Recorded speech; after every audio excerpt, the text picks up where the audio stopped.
Welcome to the Sold Too Early Sports Card Podcast. Usually, the only natural disaster we have to deal with is the shit I say. That's not Kai. I'm in Kansas via tornado. Kai is not available. He is very much dealing with like the aftermath of tornado in Florida. Listen, I feel bad for him. I have to clown on him a little bit. He's okay. That's all that matters. Hey, Shik, how the hell are you doing? doing good, Dave. Happy to be on. Dude, I appreciate you making some time for us. I know that you and Matt were last on, honestly, it might have been like 4 to 5 months ago at this point. It feels like yesterday in a way, and it also feels like it could have been last year. Time is really moving forward at this point in time. Yeah, I don't think I've shaved or had a haircut since the last time I was on here. So yeah. Are you serious? No, I'm just messing with you. Okay, But I am due. I was gonna say, well, listen, I think I know the answer to this already, but you're not going to be at the Dallas Card Show this weekend coming up, but people from Alt will be there, right? Yep, Alt is going to be there. Matt, National Treasure, will be there. David Stroh, who's Dave O'Pulse in Instagram. Yep. And Nick Quant, he's also going to be there. So it's going to be our star-studded lineup, and we're going to give out a lot of cash. Do you miss doing the card show life? Like, I know you have not really. Your last show was the National or Burbank, I guess. Like, you've not really done too much lately, right? Yeah, when I joined Alt at 2022, I started going to a lot of the shows. I would say probably. Yeah, 2021 I joined Alt, sorry. So 2022 I did about 20 shows. Oh my God. 2023 I probably did like 5. And then this year only doing Burbank and National. So both Burbanks and National. It's different, you know, like when you're going for yourself and you're setting up, you got different goals, you're thinking differently. Gosh, what am I thinking about? I'm thinking about what inventory I'm going to have in the showcase. I'm thinking about how am I going to price it right? Can I close some deals before I even get to the show? You know, it's just different. You don't think like that when you're working in the industry. It's. I think you understand. It's like a little bit of a grind when you're on by yourself. Like you're always trying to close a deal.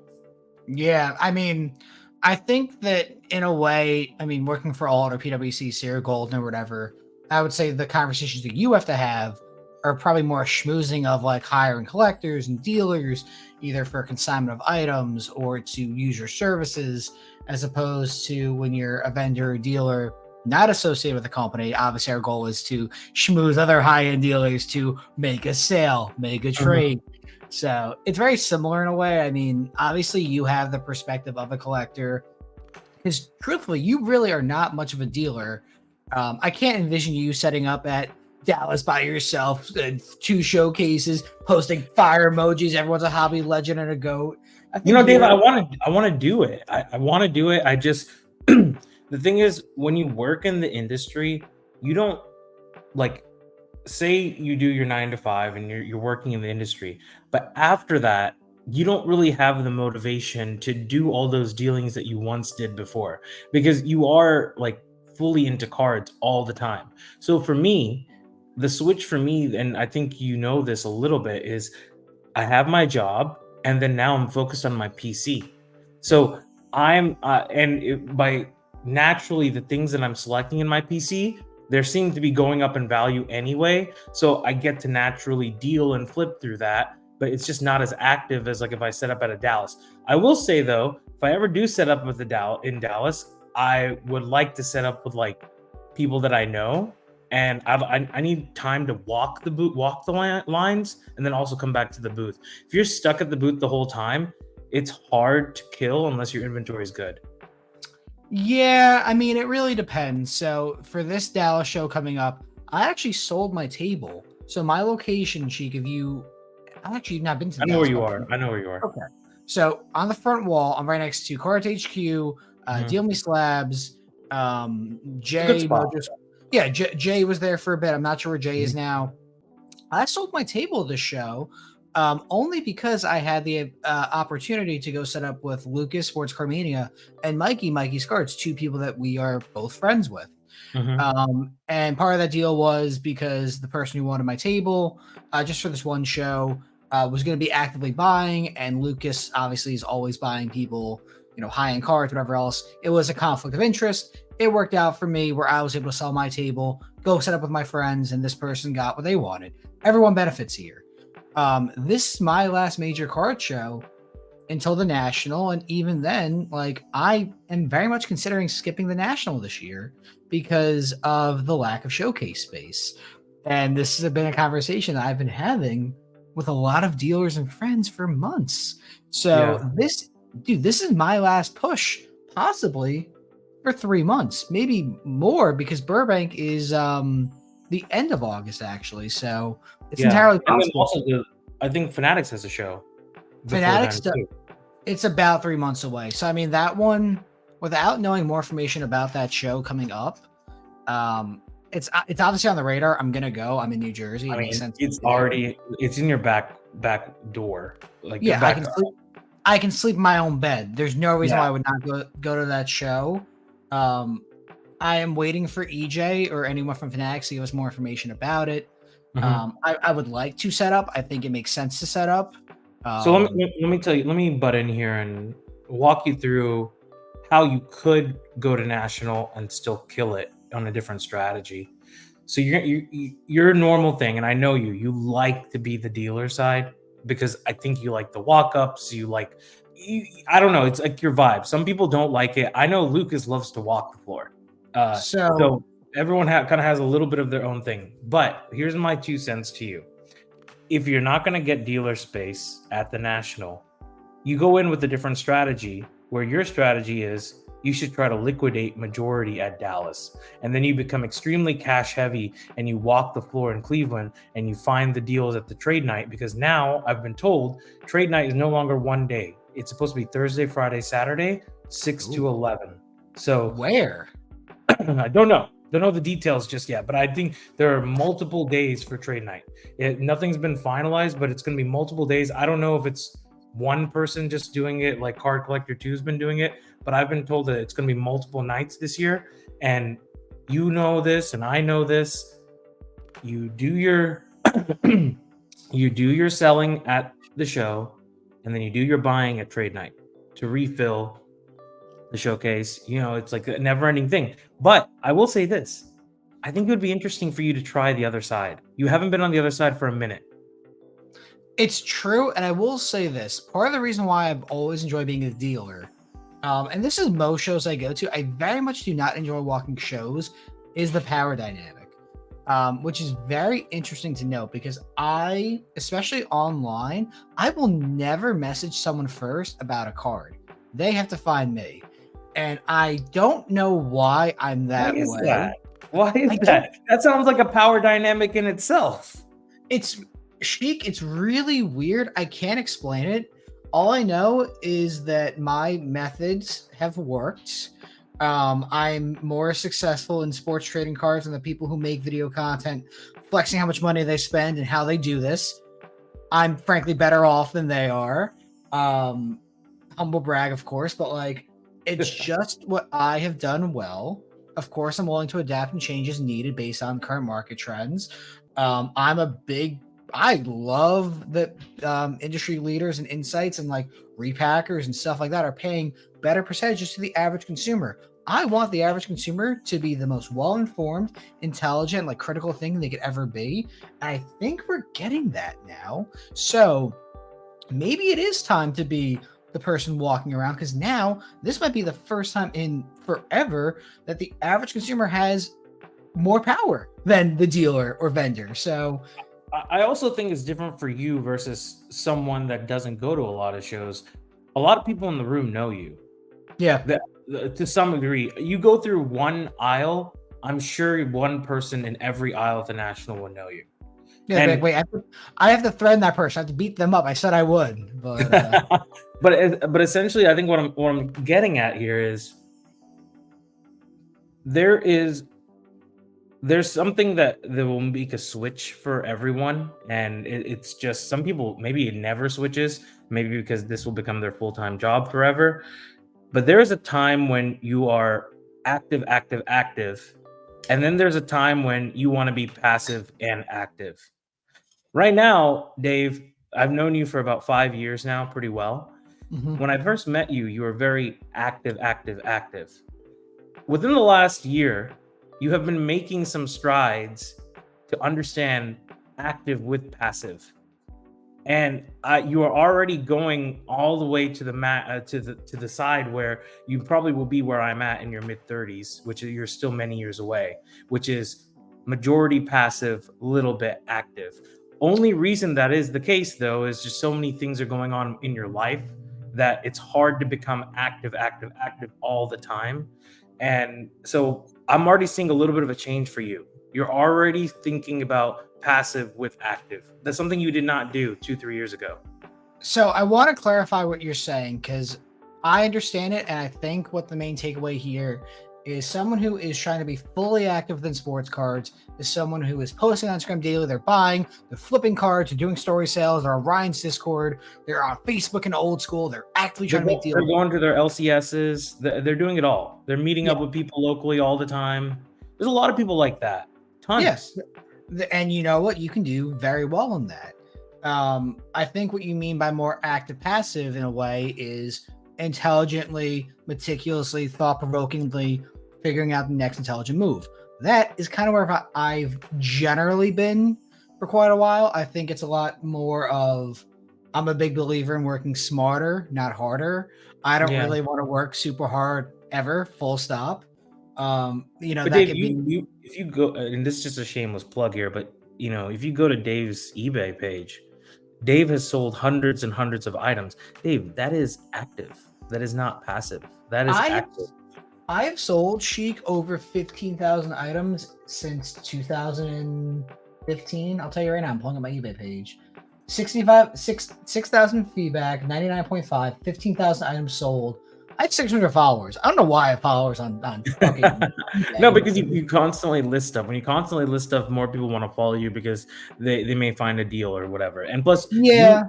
you like to post a lot of stuff on fixed as well. You don't just auction everything. You mainly run through fixed.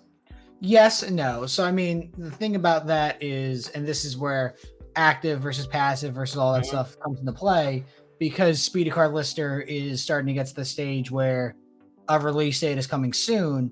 I will be more active in the sense of like I'm going to be listing more shit, but it's going to be cheaper items that, frankly, and I've said this a couple times, Sheik, to Mikey and Kai, and in general on this podcast. If I ever did cards full time, I would dedicate like 10 to 20 hours a week to listing low end cards at auction, packaging, shipping, whatever else, because that keeps the lights on. Like, Can we talk about this for a second? go for it. So, listing cards is one of the most painful activities in our hobby. Yes. And the truth of the matter is, this is the truth, and no one can deny this truth. There are a lot of people that have a ton of cards that they need to sell in their house. And the truth is, we are all just a little too lazy to list it. That is the truth. That is the large majority. There's a few people that are not like that, but the large majority are like that. And so that's what I mean about active versus passive. There's a lot of things that we should do, but we just don't do. Now there are obviously opportunities to do that, and I think part of the reason why I'm not as active in eBay or Instagram or cards in general the last 6 months to a year is I love consignment services. I use DC Sports all the time. Mhm. Dude, I have 6 packages full of large priority boxes I sent to DC because I didn't feel like listing it all. You use them all. Like, you've sent stuff to us. I know Yep. periodically you've sent the stuff to DC. I don't know if you've used MC before. I use MC for a lot of cards that just like PC cards that I know that they sell like $20 or so Yep. raw, and they're just like eBay is just like an amazing platform for that because those cards are kind of rare, but it has people that want to buy that $20 raw card. Yep. Um, you have to do it all. Okay. You have to have the private contacts. You have to have, you need to like, turn your inventory over. But my suggestion to you is that there are 2 Dallas shows before National. Did you know that? I'm skipping July 4th. I'm going to be on my honeymoon. And you know what, Dave? let's think about this for a second. As an American, would you agree that July 4th weekend is the third probably most family commitment weekend of the year? I mean, it depends on when Christmas falls. It depends on when like Memorial Day. What I else mean, is I'd say there? Christmas and then Thanksgiving are 1 and 2 in some order that you wanna put it. I was thinking that July 4th is the next highest. It's higher than Memorial Day, MLK Junior Day, Columbus Day for all you Northeast fools, Labor lots of Day. different. Yeah, Labor Day. I mean, I'm thinking about, like, it's not a I'm not talking about travel. I'm talking about barbecue, family, like, I don't know why they're putting Dallas at that time. Maybe that's the only time that they could fit it, but I would not wanna go at No, that time. I was saying this to so I was always watching the show calendar in general for months. Dude, I have trips planned now for like November of next year. Mhm. I really try to stay like very ahead of the curve. Like I'm doing Nashville in October because like I know I want to be there. Like I Yeah. always stay very aware of the show calendar and like what I want to do. When I saw July 4th, back in like December or November of last year, I said, "Oh shit, this is gonna suck. Good luck, everyone." I mean, Yeah. obviously, I was not going anyway. Um, but that is such a brutal time to go because to commit to that show in July, if you go for all 3 days, if you fly in Wednesday night or It's Thursday not even morning, about that, the flight ticket's gonna be super expensive. Not necessarily. If you You fly think out so? that Wednesday, like Yeah. July 2nd or July 3rd, whatever the date would be, it would probably not be that bad. The airport going and leaving might suck, but to commit to What that about the show, hotel? The hotels might be expensive. if you don't No? get on that, if you're not on the group rate, yeah, it's probably gonna be Yeah. more expensive. Well, yeah. But to commit to that show, when like if you have a wife and kids, or you have friends, or you have like other social things, or like things you like to do outside of trading cards, Mhm. that's a really tough sell. The people who do this full time will be at Dallas and they'll say it's a movie and this is the most American thing I could do at a sports trading card show. But anyone else who has like any sense of like interest outside of trading cards will be like, that is really stupid. I have no interest in being there. I want to go get drunk and sit by a pool and like enjoy myself. And they're Exactly. right. But I will say this too. My goal for this Dallas show in May coming up, it really, dude, I agree with you. I think getting down to very little cards in my briefcase, sitting cash heavy. I mean, my wedding is 6 weeks away at this point. I'm not gonna want to own any cards or very few cards going into that. Then I'm on my honeymoon. Then I come back. It's like right, it's mid-July. National would be 2 weeks away. Yeah. I really might go in and sit with like 30, 40 grand in cash and just see what happens at Cleveland. It might be a move, which is it's honestly a consideration that I have thought about. I don't know if I've So realized. when you set up at the National, right? Yep, And deals will come up to you, you have cash you can offer customers, etc. yep, Even on the dealer side, I know how you operate because I know many deals you've done. yep. Dave operates in this way. I'm just telling the pod this. If you get him a deal, he's buying it, and it doesn't even matter if it's like Harry Potter cards. It is about value for Dave, and also about like whether there's appeal for him to turn the product around. But not everyone operates like Dave. Some people Well, don't like to operate like that because it's harder for them to move, but Dave somehow finds a way to move stuff. I don't know how he does it. Out of all of my friends, he's probably the best at it than thank you. anyone else I know. I don't know how he does it, but he does it. And I want to ask you this question. So you know that everybody, buys a ton of football at National. You also Correct. know consignment is usually very heavy in football, right? Yep. At the National. Do you think that the move at National is to not buy football, but to buy basketball? Sheik, the move is to sell your football before the national.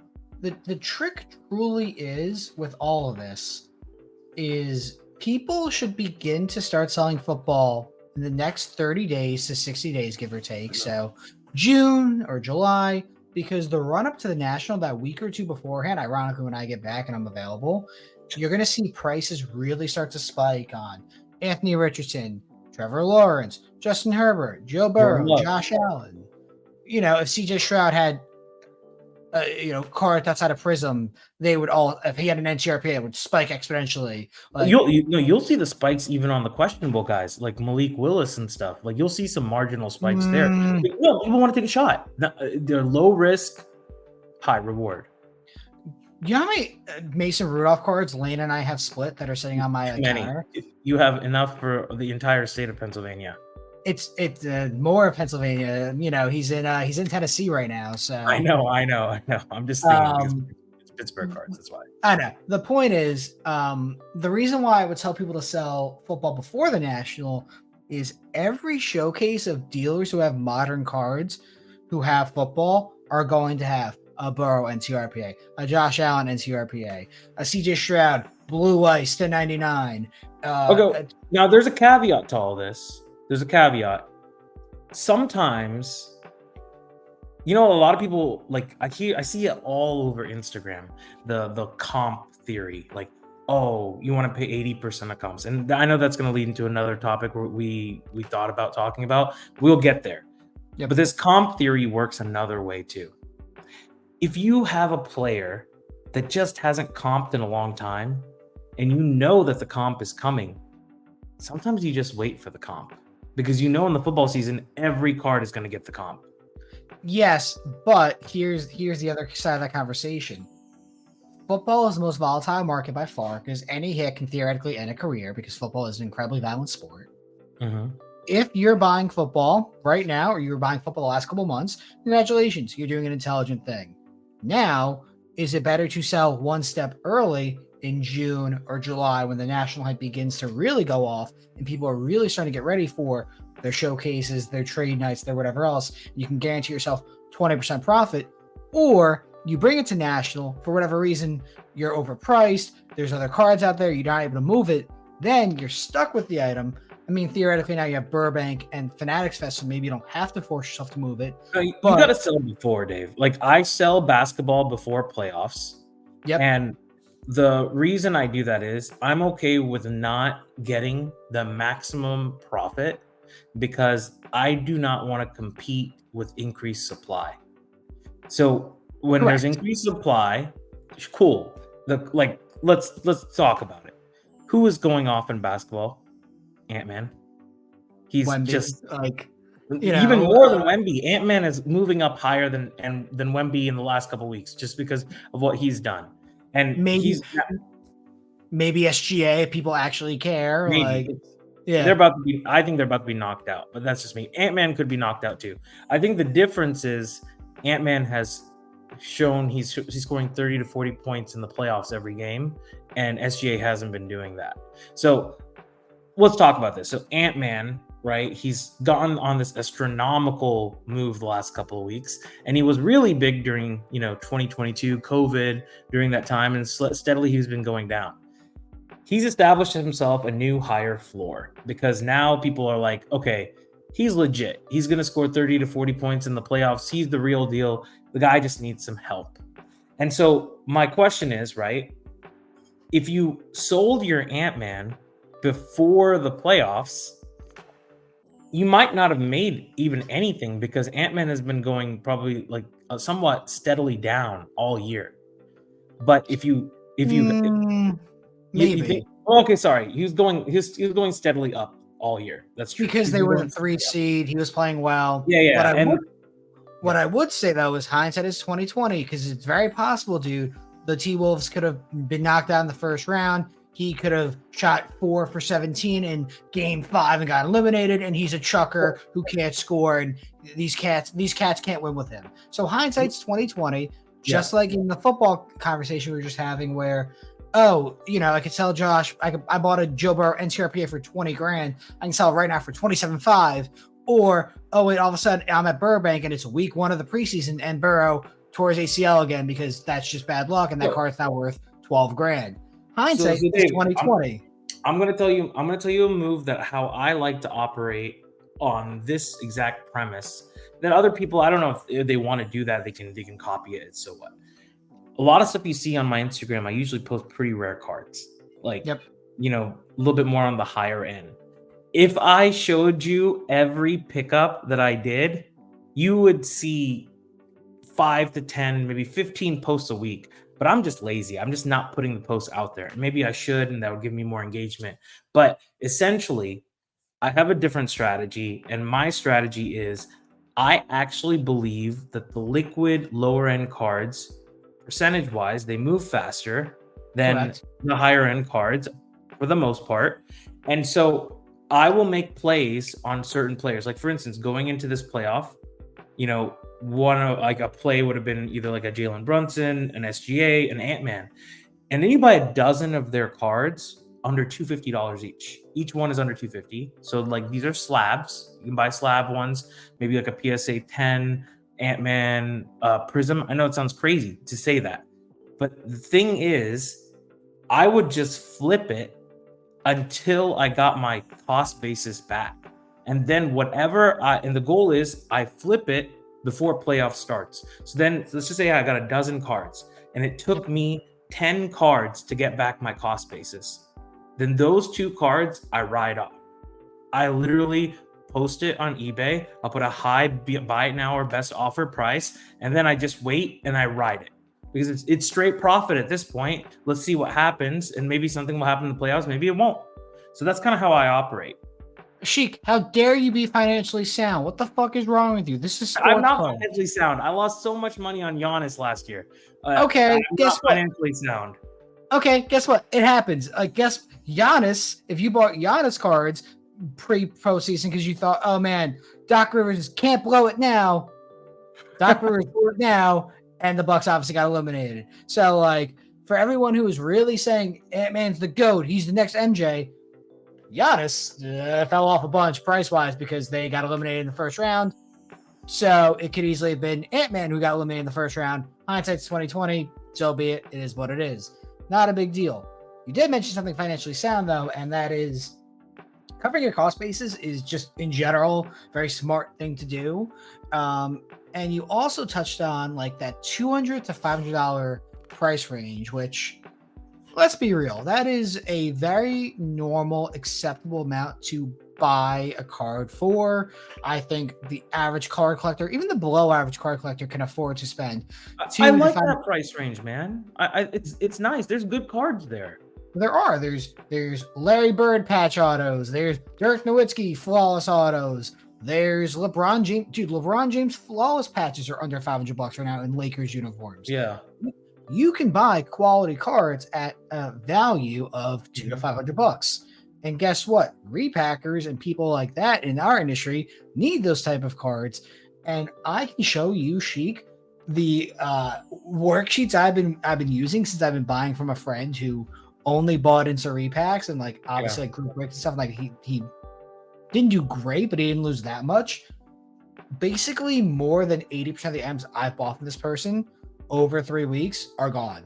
And they were all quality patch autos, veteran autos, good things that people wanted to own.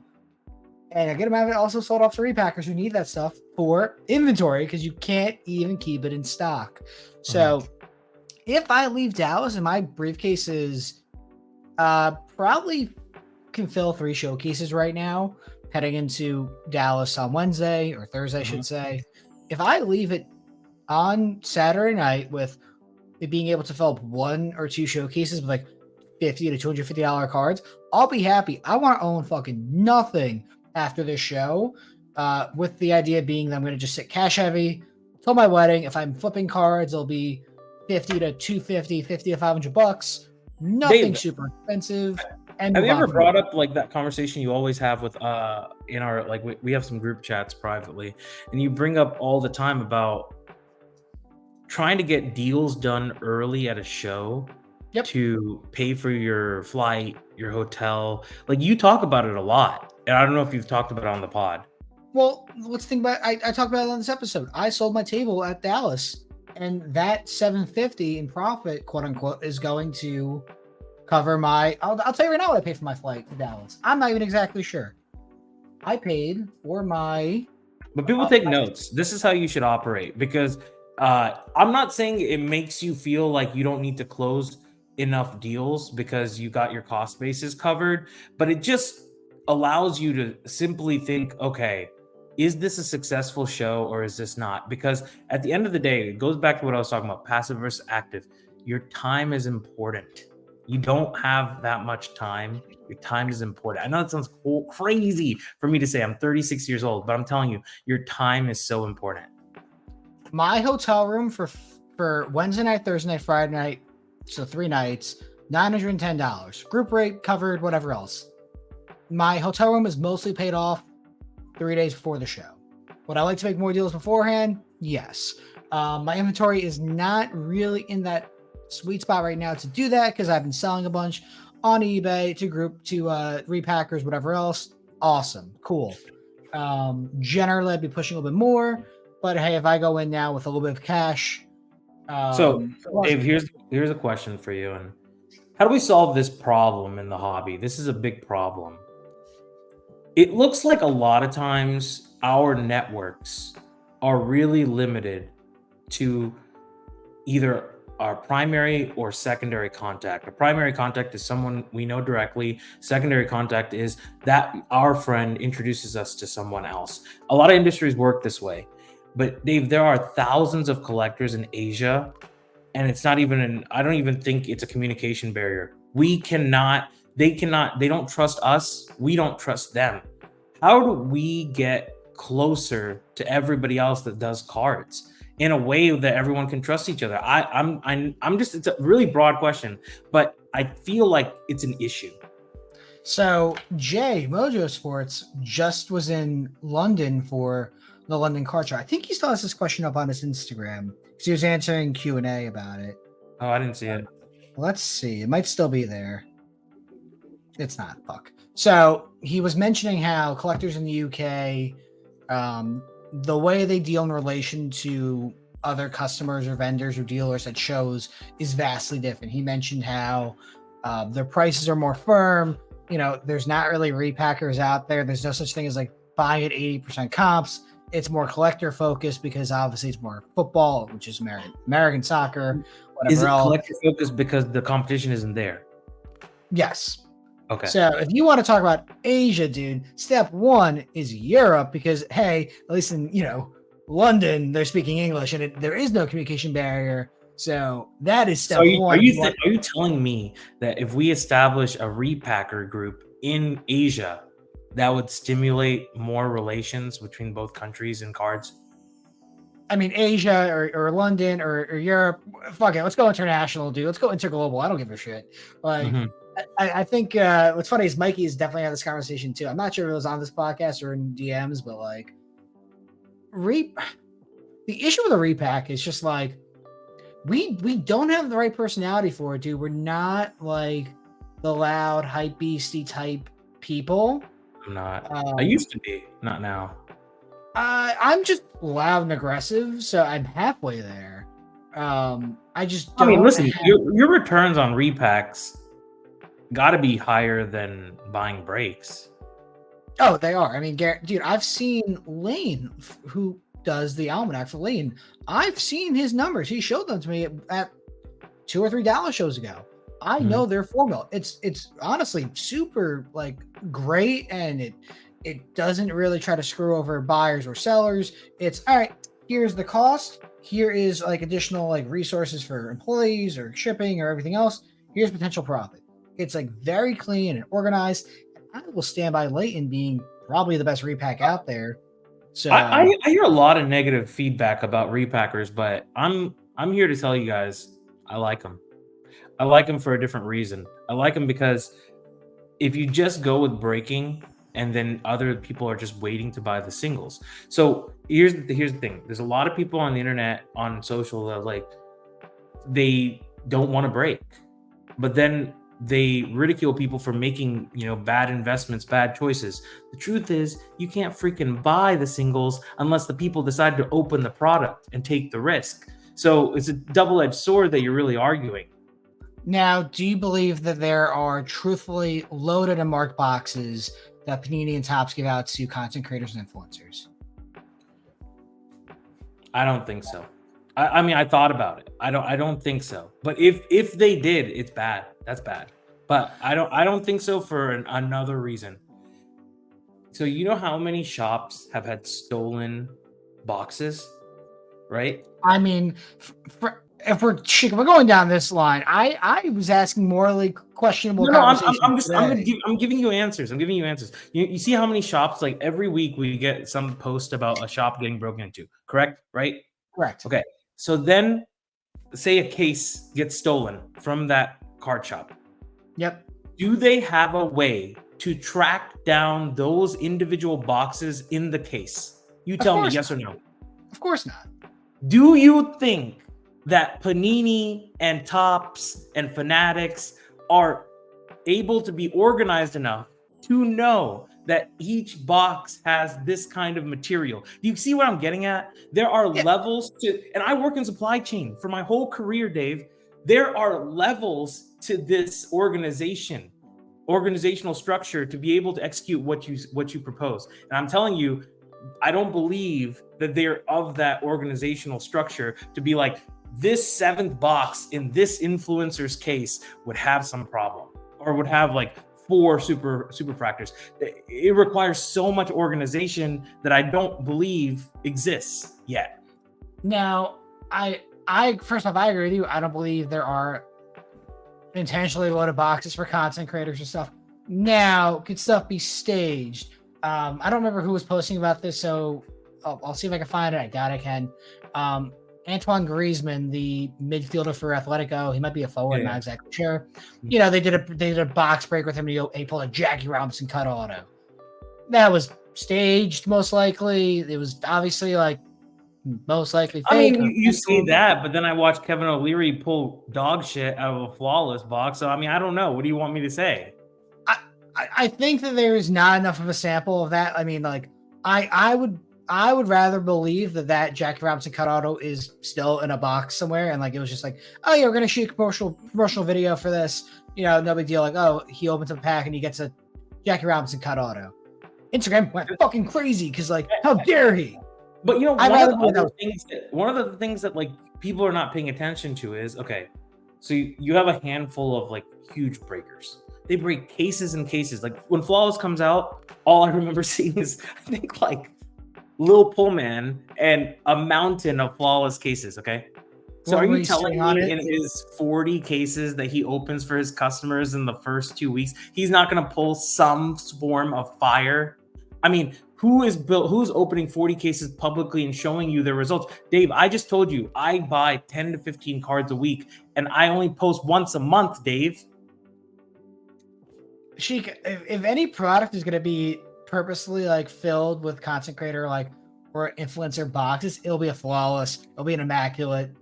I don't know if NT is sorted manually, but anything that's sorted manually, you can convince me there is the potential of a load of boxes. Are they sorted Now, manually? Is that true? well, I know flawless is packed manually because it's briefcases. Immaculate, I believe, is as well. I do not know if NT is. And then obviously I don't know anything about the other products, but I knew obviously Flawless for a fact is handled physically So by person. So I will say something about like this whole, you were talking about organization, we're talking about conspiracy theories. There is something that can be done, I think, though, right now, if all the organizations would speak to each other, and that is if they all shared, all the information that they have for graded cards. If they Why shared would, that. why would they do that? Well, to understand, like, PSA deactivates cards all the time, Yep. when it's stolen and stuff. Like, don't you think it would just make sense for them to share with their competition so that the entire industry is protected? You see what I'm saying? Why wouldn't you want to share that? Of course I understand that. Will it ever happen? No, because no one fucking actually cares, Sheik. I care. I'm telling you, I want them to care. They don't. They don't care. It's about their I bottom don't know. line. I don't know that. My half glass full optimistic self believes that they do care, and maybe it's just an execution thing. I really Now, do. Nope. I will tell you that as the realist, they don't give a shit, dude. If you want to think about this at a micro level, why are shows on the same weekends? All major card shows. It feels like because the showrunners don't give a fuck about the other people. The They care about showrunners are themselves. different. That's like the Wild Wild West. This is like corporate Yes, companies with but thousands of employees. sure, but that's exactly it. So like if a small, very micro perspective of card shows who are one person to a small team can't get their shit together and align on the best interest of the sports card hobby and the industry, how the I mean, hell are companies gonna do it, dude? I Never gonna honestly, happen. I don't know if it's going to happen. I think it will happen before we're like old, but there will be a board for sports cards. There will be. And that board will make rules. And those rules, I think people are going to have to abide by them. And I think it's going to be a collective group of people on that board.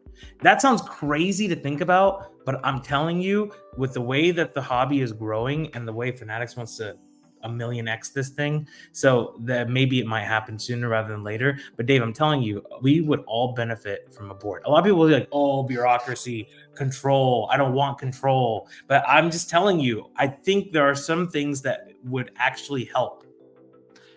I will get on board with this if they dictate that people have to wear deodorant at a card show. Dave, I'm giving you a realistic solution. You're giving me an impossible solution. How fucking dare I? Man, what an Okay, asshole but by the I am. way, all these people that complain about it, like horrible BO at a show, I'm gonna be like, you can take this quote and bulletproof it anywhere.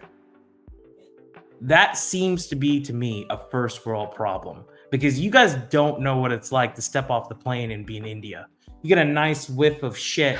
It is way better than the fucking BO that you're talking about at a card show. But I'm just telling you right now, like, you guys really don't understand BO. The BO at a card show is pleasant when it comes to stepping off a plane, getting into India. Shik, So you are setting me up to get in fucking actual trouble. Do not let me comment on this. I love everyone equally, which means I hate everyone. That is not a high bar, Sheik. You might have set the bar. You might have set the bar 20 feet underground to compare a card show to. How do you smell? So thank you, Sheik, for getting me in trouble. Cool. Totally. Maybe they should. The Cleveland show. I mean, it would be hilarious if they gave out dealer bags and they put deodorants in them. I mean, that would be funny. Maybe we should just make dealer deodorant at this point. Dealer deodorant. Who cares anymore, Put dude? a I'm Sold not Too Early podcast, a label on it. Listen. I think we can put your tagline of "It smells Change better Sold than Too Early India" in and here. make it smell too early. I like dealer deodorant more with your face saying it smells better than India in here, but like we're It really already does. People don't know bad smells. Also, New York City is not the most pleasantly smelling place either. Okay, that is not a cheek. You're not setting a high bar. New York City in the summer is the freaking worst. It just smells like trash. I don't want to be there anyway. A car like the national in Chicago last year was 90 degrees with no air conditioning, and it smelled like a high school locker room. I wanted to die. There are places in that room where the air conditioning just doesn't flow, and that's what made it worse. My favorite pickup of the show was a portable fan. Do you remember when we set up with Andy 3 years ago? Oh, well, that was so. That was no AC there, dude. There was no AC there. I think at that point, though, the room was. And what was it 3 years ago? No, it had to be four. It was 4 years ago. It had to be 2019. So, funny story. I was getting interviewed for Alt at that show. That's funny. I spoke to Alt at AC, so 2021 or 2022, whatever it would be. And then, dude, you guys never got back to us about a sponsorship, by the way, which is we've been dogging you for a couple weeks about this. I don't know if you listened to the episode. I'll have to ask them. I don't know if you've listened to the episodes. We've spent 2 weeks just dogging you and then saying how we want Card Ladder to sponsor us. Oh wow, that's funny. That's funny. Because I'll have to check the recent. Hey Dave, can I open this mail that I just got? I don't even know what it is. Can I open it and see what as we long as got? you don't show your address or anything, I don't want to be responsible for that. I might have shown it already, but it's okay. Yeah, I'll fix it in post. You fix Most, it. Yeah. I'll fix most things that I've unfortunately said or done in post, which is basically my excuse for half the shit I say and do. It's crazy how different people package things differently. Like I recently got like a $300 card packaged in a Ziploc. It was irritating to me. So I'm looking at questions now while you're doing this. Perimeter Collectible says pros, cons, and overall experience being a minority in the hobby. I'm a white guy from Central New Jersey. I'm not a minority. Shik, ironically enough, this is a perfect question for you. What are your thoughts on that? I think, just to speak candidly, I think it was a lot more challenging when I first started. Interesting. I do not see as many issues today. I really don't either. I mean, it was different back then. It was also very different because maybe it was also where I was starting card collecting, but just nobody wanted to collect basketball where I was staying, which is the weirdest thing. You know, I'm from Kentucky, the place known for basketball, and I was on the border between Kentucky and Tennessee, so everyone wanted football, and if not football, baseball. Those were the two, and I didn't really care as much about those sports, but there were no minorities really when I started. Like, if they were, nobody, like, they were isolated to the really big cities. Like, I know a few collectors in Chicago, I knew a few collectors in New York City, but now it's a very different. So I'll give you an example. So I went to a show for alt-right. Like, I've been to the Burbank show, but then I went to the Collecticon in Los Angeles, and it's crazy the diversity at the Collecticon show. It's crazy diverse. I have never seen so many Indian people at a card show than Collecticon Los Angeles. They're not people walking around. I'm talking about Indian guys that are dealers. And I don't know any of these guys because I don't collect in that space. But essentially, it is way more diverse in, I believe, the non-sport category than the sport category.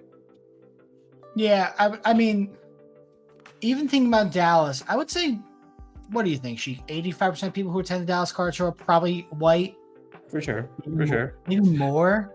Like, I mean, but here's the thing though. Like, I'm not sensing, oh, I'm not going to do a deal with you, blah, blah, blah, for differences, cultural differences, religious differences. Because you know what it is about at the end of the day, guys? It's not about any of that bullshit. It's about, are you going to give me the price that I want or not? Yeah. Or am I going to be right on picking this player and then I can blast social media telling you that I was right because it's an ego thing? That's really what it's about right now. Yeah, I don't really care if you're white, black, green, yellow, purple. I don't give a shit. Like, you could be a decent human being, you could be a piece of shit. I don't really care. Truthfully, I made a joke about isn't it kind of like how sports kind of like takes that out?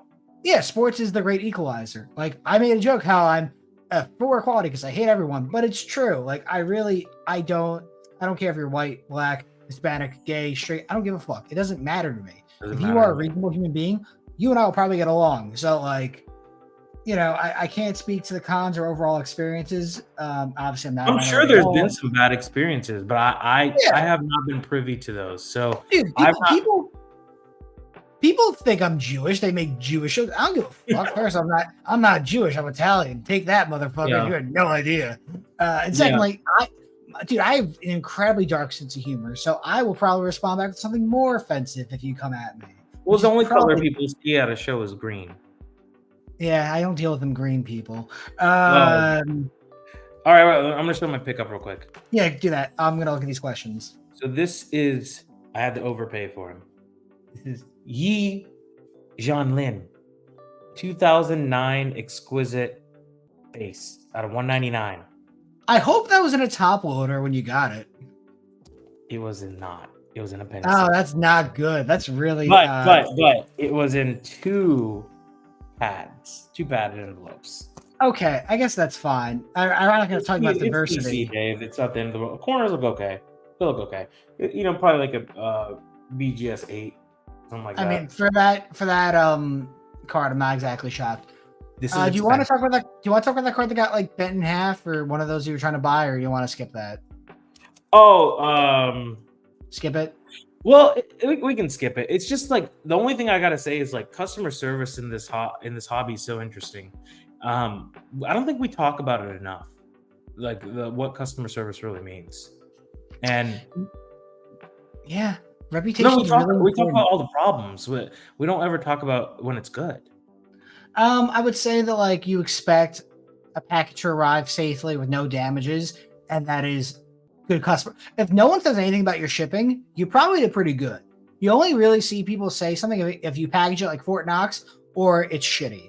Which, Mhm. frankly, my eBay feedback for negative feedback, rightfully so at the time, was my shipping was not the best. I have since changed. I Now mean, it's I've acceptable. got some negative stuff if I delayed the shipment, like if I got it in a couple days later than I should. That's understandable. I totally get it. Like Dave, I think I shipped your item 3 weeks late.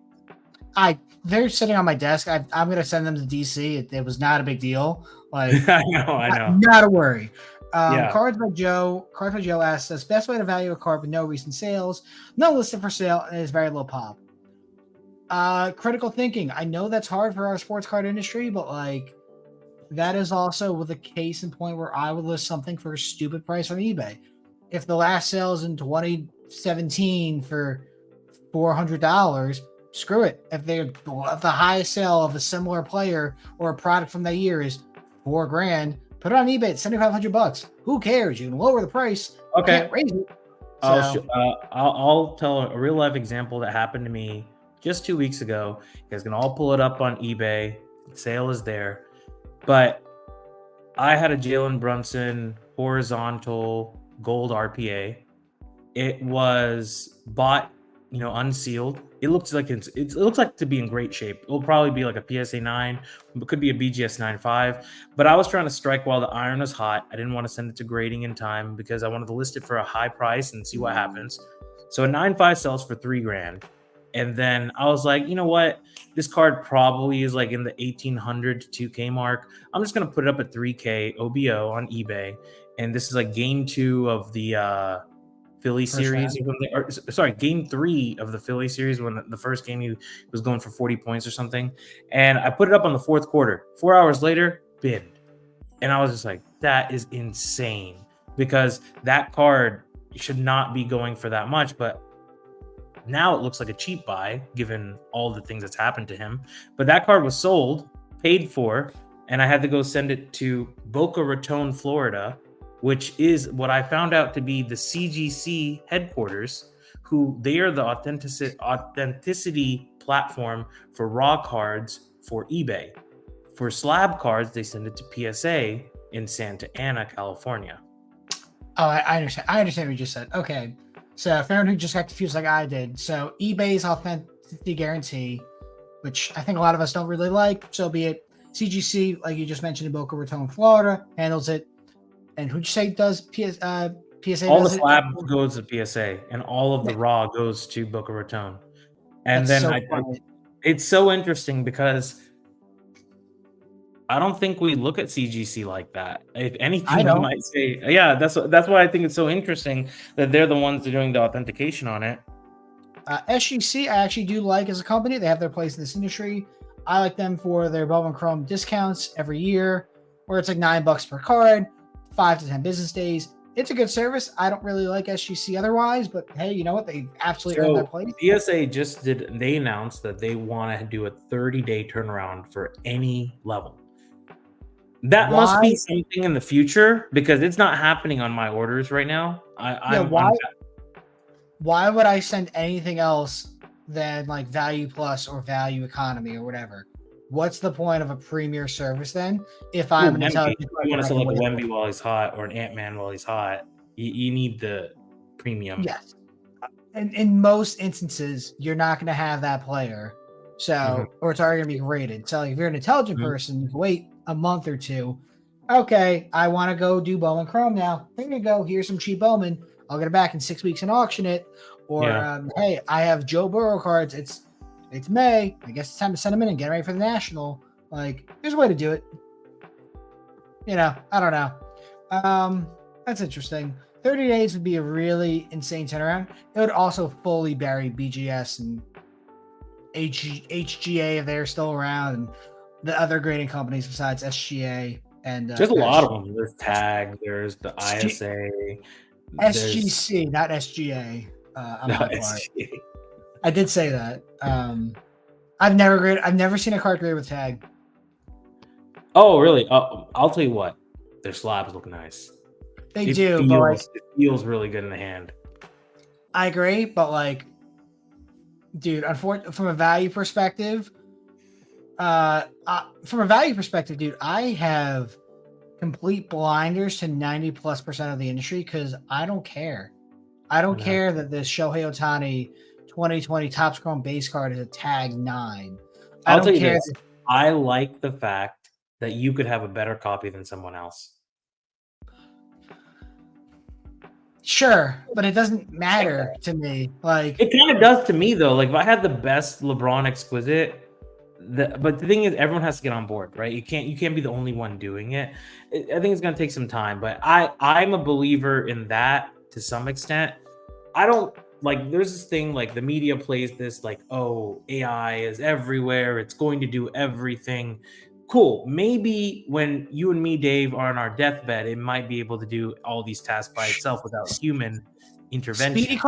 Speedy card listers taking over the card world. Say it now, Shik. Shut up. But essentially, the real magic is artificial intelligence combined with human intervention. That is the magic right now. We're not there at that iRobot phase yet, okay? But essentially, there are certain things that the naked eye is just not good enough to grab. And I don't want them to be a part of the decision making. So that's just my 2 cents on it. And I know the industry has many more years to adopt all of this. I also think that it would criminally hurt so many of the old slabs, which is why you don't see the adoption happening. Our industry is way too old as it is, so like it'll take a long time regardless. It's the kids. The kids are gonna have to do it. The ones with the iPads. I think so too. I don't know how I feel about that, but hey, I'm pretty sure every generation's been saying that, but next generation for ever. Yeah, we're gonna say that about them. The iPad generation is gonna be like, well, what about that contact lens that you use with his phone? Yeah, Elon Musk is gonna save us. All right, Sheik, anything else you want to touch on before we wrap up or now? Okay, last thing I wanted to touch on was I saw a post and I'm pretty cordial with him. NPT cards. I saw a post just recently. He posted something about, it's not really. I think the gist of it was it's not a good business model if you are going to pay 90 cents on the dollar. Here's what I saw this too. I'm gonna screen. I'm gonna get go first. You go first, and then I'll do rebuttal. I'm just gonna read it. I'm just taking a screenshot of it for editing purposes. It was from today. And first off, Austin's been on this podcast. I like Austin a lot. I like Austin. If people are paying an average of 90% to sell at 100%, I'm sorry, but your business model will soon be extinct. He's right. I mean, it is. But what I would say in response is repackers and dealers and vendors paying a higher percentage vastly benefits 99.98% of the industry. So it is a good thing for people to have to pay more money to the average and below average consumer because, hey, more money in their pocket to go buy and sell and trade for their $50 card, their $100 card. The people who don't have Instagram accounts, who might be silently listening to this podcast or attending a show and like just go and want to buy 1 or 2 cards with their kids, you do better then. That is a good thing. I might do slightly worse as a result, but frankly, I don't care about me. I overall want the industry to be better. This is a good thing. Even if the business model will most likely fail one day, well, I can't tell you the future. I don't know anything. I mean, let's go off his premise and let's argue the other side. Let's just say you are a dealer that's buying 90 cents on the dollar. You're going to have to hit. Like every single card that you get right, that you buy, you're gonna have to hit right, like because your margin is gonna be so paper thin. I'm going to tell you this, Sheik. You don't have to be right. You better just be friends with a repack who doesn't go out of business. You better hope. That's true, but I'm talking about the ones that are not friends, like that Then they're buying you're gonna go broke. You're gonna lose, dude. You're not gonna for be in this sure. much longer. The only way you'll win is if you're buying stuff that hasn't comped. Then you might have a shot because then people don't really know what the value of the card is, and because it doesn't sell often, you might get the rarity bump because you have access to people that may pay up. But people were like, who's selling at 70 cents on the dollar? The truth is, a lot of people. They really are. They really are. When I buy low end for Speedy Card Lister or in general, like the $5 to $10 cards, people just want them gone, dude. If I'm buying per card, I can pay under $2 per card and get okay autos and patches and occasionally a patch auto. Dave, you know what? You're going to Cleveland. Make sure you're there Sunday morning, boy. Make sure you're there Sunday morning, because you know what? Those dealers don't want to leave with those cards. They really don't. I'm pretty sure I'm checking my flight right now. I'm just curious. I'm pretty sure I get in like Tuesday afternoon. I think I leave like Sunday or Saturday night.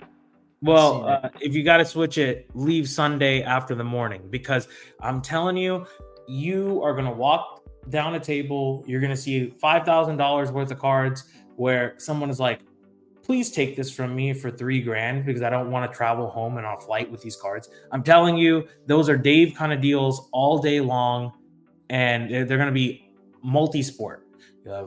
I leave Sunday night at 6 p.m. So Perfect. yeah, I'm good. Yeah. Perfect. Well, hopefully I have a table to set up at and I don't have to worry about it. But thank you guys for watching and listening. Sheik, thank you so much. Obviously your Instagram is at TheIronSheek. Anything else you want to say real quick on a goodbye, or are we wrapping up? Guys, when you get a chance, check out my pod with my buddy Joel. It's called The Short Print. We go every 2 or 3 weeks. We're trying to keep a consistent schedule, but life's getting in the way. We have about 10 episodes out right now, and we're just talking about rare cards and why they're beautiful. That's it. Yep, I'll make sure to put that at the top of the description sheet. Please send me that too. Like I'm actually saying that to you, not just for the podcast ending. Please send it to me.